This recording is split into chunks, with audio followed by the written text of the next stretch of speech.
अब गंडमूल नक्षत्र के ऊपर एक प्रश्न लेते हैं, ज्योतिष का प्रश्न, जैसे कि हम अपने ट्रेडिशन के हिसाब से लेते आए हैं।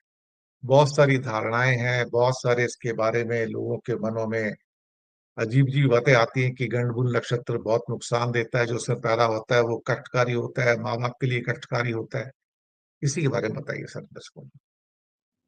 जी सर। गंडमूल नक्षत्र जो है, क्वेरीज आती हैं अभी भी। बहुत ज़्यादा साइंटिफिक बातें हो जाने के बावजूद भी गंडमूल नक्षत्र को लेकर लोग प्रश्न पूछते हैं। विशेष करके केतु के नक्षत्र में जन्मा व्यक्ति, बुध के नक्षत्र में जन्मा व्यक्ति इसके बारे में पूछते हैं। तो सबसे पहले समझना है हमें, दर्शक मित्रों को, गंडमूल नक्षत्र क्या है? राशियों का जो वितरण है, उसको अगर थोड़ा-सा ध्यान दें, तो स्पष्ट रूप से ये समझें कि प्रत्येक राशि का तृतीयांश अग्नि तत्व से प्रारंभ होकर जल तत्व प्रधान राशि पर समाप्त होता है। जैसे मेष राशि अग्नि है, अग्नि, पृथ्वी, वायु, जल। मेष अग्नि, वृष पृथ्वी, मिथुन वायु और कर्क राशि जल।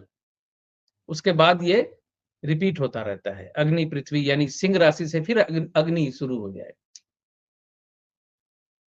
तो 0 अंश 120 डिग्री, 120 डिग्री अंश और 240 अंश, इसी आधार पर जन्म कुंडली को 3 त्रिकोणों के हिसाब से समझ लीजिए, या इसको संज्ञा मिलती है।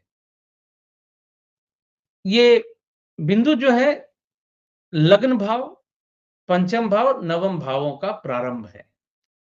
जो अग्नि, पृथ्वी, वायु, जल का जो मैंने अभी राशियों का ये बताया, तो अगर आप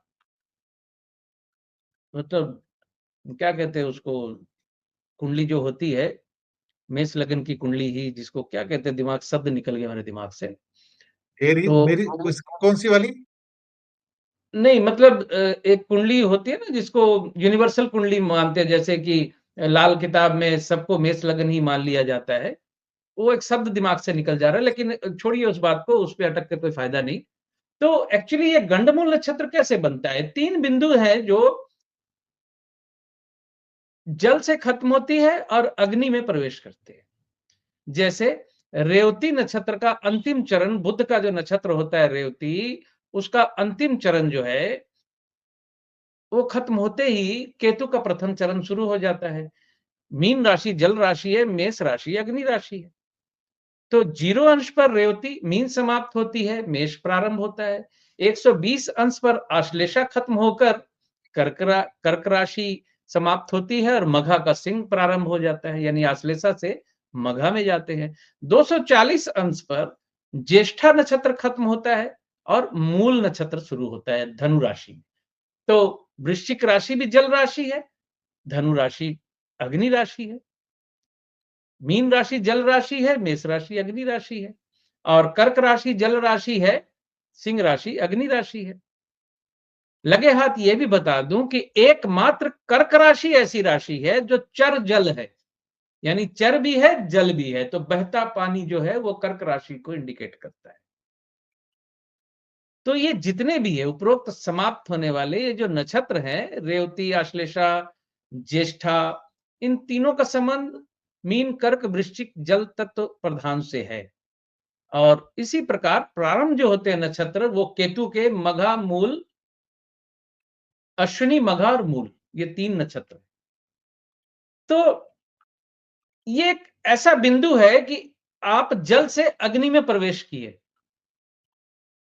तो मैं दर्शकों को, मित्रों को यह बताना चाहता हूं कि गंडमूल नक्षत्र जो खराब स्थिति है, खराब बिंदु है, वो है बुध के नक्षत्र का अंतिम चरण और मेष राशि में या सिंह राशि में या धनु राशि में केतु के नक्षत्र का प्रथम चरण, यानी रेवती का अंतिम चरण, अश्विनी का प्रथम चरण। इसी तरह आप बुध के नक्षत्र का अंतिम चरण, केतु के नक्षत्र का प्रथम चरण, यानी जहां नक्षत्र खत्म होके, राशि खत्म होके, राशि भी नई शुरू हो रही है, नक्षत्र भी नया शुरू हो रहा है। अग्नि से जल से अग्नि का सफर है। वो खास बिंदु खतरनाक है एक्चुअली।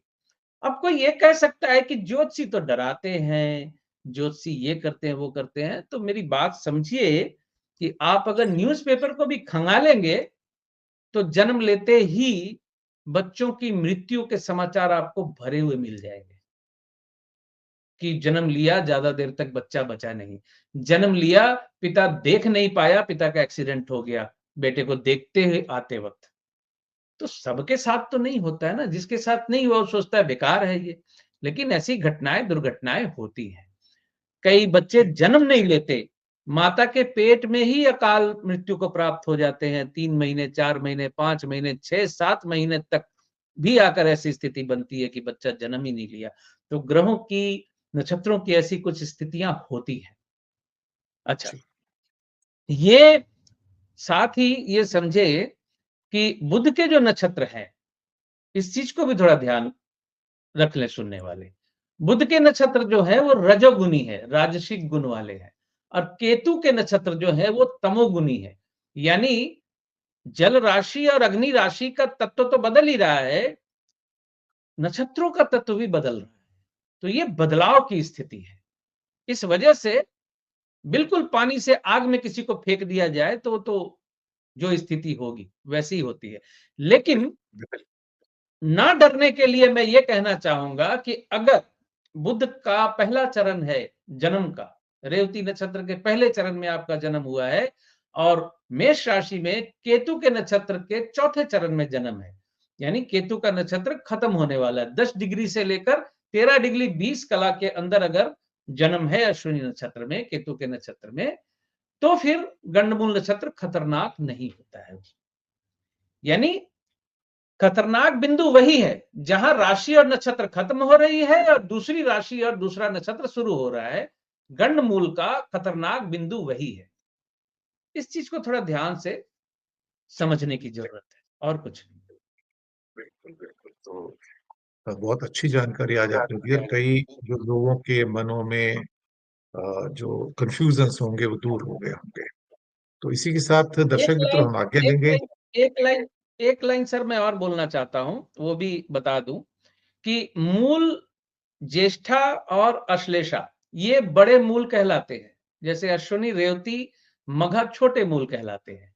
तो बड़े मूल में जन्मे जातक यानी मूला नक्षत्र, ज्येष्ठा नक्षत्र और अश्लेषा नक्षत्र में जन्मे जातक की मूल की शांति करवाई जाती है 27 दिन में। छोटे मूल में जन्मे व्यक्ति जो है अश्विनी, रेवती और मघा, ये छोटे मूल कहलाते हैं। इनकी जो शांति है 19वें दिन करवाई जाती है उनके जन्म की। तो मैं समझता हूं, आप माने चाहे ना माने, जितने भी साइंटिफिक टेम्परमेंट वाले आदमी हो, आपका बच्चा है, आपका परिवार है, थोड़ा ईश्वर की भी मान लीजिए, थोड़ा अपने बड़े बूढ़ों की बातें भी मान लीजिए, थोड़ी बहुत परंपरा को भी मान ही लीजिए। बिल्कुल ऐसा नहीं है कि आप गुलाम बन जाएंगे इतनी सी मान लेंगे तो। जी, आपके बच्चे के शुभ के लिए आप अच्छी ऐसा बात, कर सकते बिल्कुल अच्छी बात कही आपने। तो इसी के साथ हम दर्शक मित्रों संडे की सुबह हम आपसे लेंगे आज्ञा और सिद्धांत जी से भी लेंगे आज्ञा। उनका शुक्रिया अदा करेंगे और जो सिद्धांत जी से संपर्क करना चाहते हैं उनका फ़ोन नंबर मैंने नीचे डिस्क्रिप्शन में दिया हुआ है, तो वो उनसे संपर्क करना चाहें तो कर सकते हैं। तो सिद्धांत जी आज्ञा लेते हैं और सबका संडे आज शुभ हो, आने वाले दिन शुभ हो, हमारी यही कामनाएँ हैं। और 5 तारीख को गुरु नानक बर्थडे है, तो हम अपने सभी श्रोताओं को अ, हिंदुस्तान में तो करोड़ों लोगों की श्रद्धा है गुरु नानक जी के अंदर और प्रकाश पर्व भी इसको कहते हैं, तो हमारी ओर से इस प्रकाश पर्व के ऊपर आप सबको बहुत-बहुत बधाई, मंगल कामनाएँ और बहुत बड़ा त्योहार है और आप सबके ऊपर बाबा जी का आशीर्वाद बना रहे। तो इसी कामना के साथ हम आपसे विदा लेते हैं। बहुत-बहुत धन्यवाद। हैं। धन्यवाद सर। धन्यवाद सर।